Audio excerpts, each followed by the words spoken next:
Semoga kita dalam keadaan sehat, sukses, dan bahagia. Pada kesempatan ini saya akan bercerita satu kisah yang sangat menarik, seorang Samanera yang terhindar dari kematian. Ini ceritanya bagus dan kejadiannya bukan di Indonesia, tapi di negara Buddhis. Nah, pada kesempatan ini saya akan bercerita yaitu seorang Samanera kecil yang terhindar dari kematian. Ada seorang Samanera pada waktu itu umurnya baru 7 tahun. Dan seperti biasa, kalau Samanera itu ke wihara atau seorang anak ke wihara menjadi Samanera untuk berlatih untuk menjadi seorang kehidupan biarawan, itu hal yang biasa. Kalau di Indonesia mungkin tidak biasa ya. Tapi kita bisa lihat, mungkin di Indonesia kita bisa contohkan seperti saudara kita yang beragama Islam, itu ada pondok pesantren. Jadi anak-anak kecil itu semua dikumpulkan di pondok pesantren, mereka belajar agama. Nah, di Thailand juga ada seperti itu. Mereka datang ke wihara untuk belajar agama Buddha dan mereka hidup seperti seorang biku. Kalau untuk anak-anak yang masih kecil, mereka ditabiskan sebagai seorang Samanera. Nah, ini ada seorang Samanera kecil ini. Samanera kecil ini, dia berguru dengan seorang guru yang sangat hebat, yang batinnya sudah tinggi. Jadi suatu ketika, guru ini melihat bahwa Samanera kecil ini usianya tinggal 1 minggu lagi, tinggal 7 hari. Kalau mau disuruh dia pulang, nanti Samaneranya kecil hati. Makanya dibuatlah satu sandiwara. Jadi gurunya memanggilnya, misalnya kepada Samanera, kamu sudah lama tidak bertemu dengan orang tuamu, dan sekarang saya izinkan Anda pulang ke rumahmu selama seminggu. Kalau nanti sudah seminggu, silakan Anda datang kembali. Tujuan dari gurunya ini supaya anak ini atau Samanera ini meninggal di rumah orang tuanya, bukan di wihara. Tujuannya supaya dia masih bisa bertemu dengan orang tuanya.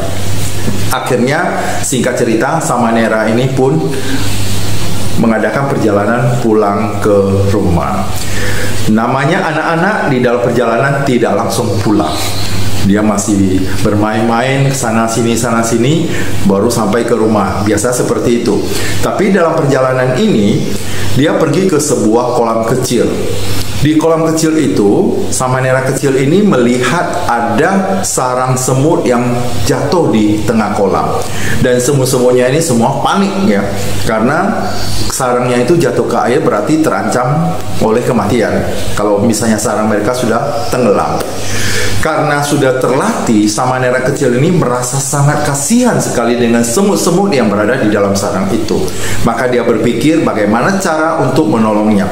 Maka dia mengambil daun-daun yang banyak, semua dilempar ke air supaya semut-semut itu semua bisa naik ke daun-daun itu.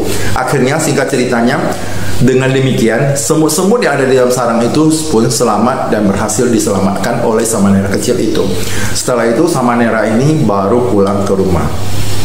Kemudian dalam 1 minggu setelah sesuai yang dibicarakan dengan gurunya, 1 minggu kemudian Samanera kecil ini kembali ke wihara. Gurunya kaget, kok Samanera kecil ini masih sehat-sehat tanpa ada sesuatu yang terjadi. Kemudian gurunya ini karena batinnya tinggi, beliau melihat apa yang dilakukan oleh Samanera ini. Supaya jelas, maka gurunya itu memanggil Samanera itu kembali dan bertanya, waktu minggu yang lalu kamu pulang ke rumah, di dalam perjalanan, apa yang kamu lakukan? Samanera kecil ini pun bercerita bahwa dia pulang ke rumah, tidak langsung ke rumah, tapi dia bermain-main dan sampai di sebuah tepi kolam kecil, dia melihat sebuah sarang semut yang jatuh ke tengah kolam dan semut-semutnya panik. Akhirnya karena rasa belas kasihan itu, dia ambil daun-daun yang banyak kemudian dilempar ke kolam itu agar semut-semut itu selamat. Ternyata perbuatan Samanera kecil ini, walaupun nampaknya kecil, ternyata itu telah menolong jiwanya. Dengan menolong semut-semut ini, Samanera kecil ini terhindar dari kematian. Umurnya bertambah panjang. Berarti setiap perbuatan, walaupun kecil, tetap harus kita lakukan. Dan sebaliknya, semua kejahatan walaupun kecil harus kita hindari. Kalau kita lihat kotoran yang kecil sekali pasti berbau busuk. Tapi kalau ada perbuatan baik yang kecil, parfum yang satu tetes itu baunya tetap harum. Makanya dari pelajaran dari Samanera kecil ini, kita mempunyai satu kesimpulan bahwa dalam kehidupan ini yang bisa menolong kita adalah perbuatan baik. Kita tidak perlu meminta kemana-mana.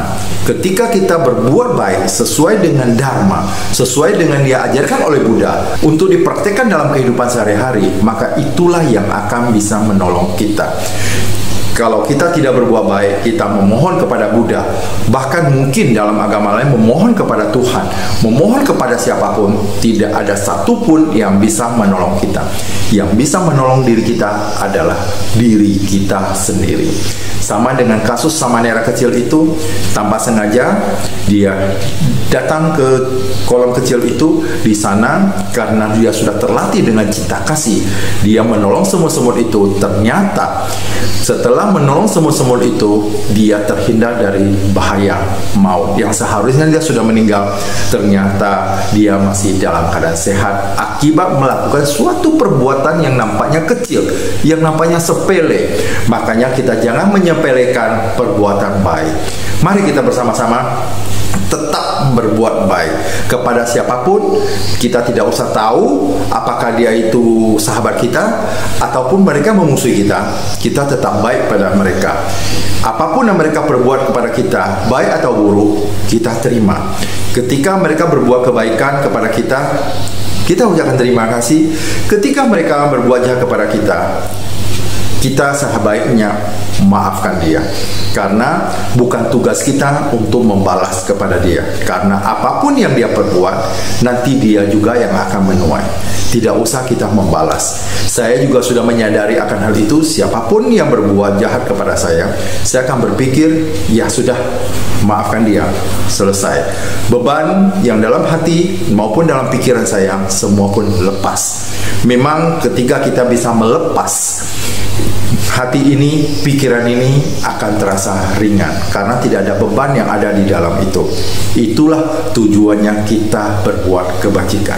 Demikian sahabat Prolobi, bersama saya Sahari dalam Prolobi TV, profesional, logika, dan bijaksana.